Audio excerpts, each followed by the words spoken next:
Hello everyone, hello আসসালামু guys, আলাইকুম। আসসালামু আলাইকুম। সবাই কেমন আছেন? সকলে ভালো আছেন আর সকলের জন্যই আমার শুভকামনা। নিশ্চয়ই সবাই ভালো আছেন। শীতের মধ্যে জাতীয় স্মৃতিসৌধ গেলাম, তখন ফুলগুলো এরকম ছিল। খুবই সুন্দর একটা পরিবেশ ছিল। আর এখন গেলাম কিছুদিন আগে, দেখলাম ফুলগুলো একদম প্রাণহীন অবস্থায় আছে। তাই ভাবতেছি যে আল্লাহর কত সুন্দর নিদর্শন। সবকিছু সবসময় একইভাবে থাকে না, সবকিছুই যেন পরিবর্তনশীল।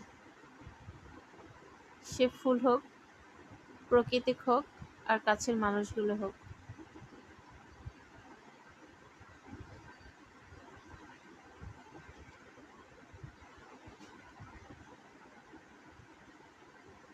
আল্লাহ হাফেজ, সকলে ভালো থাকবেন।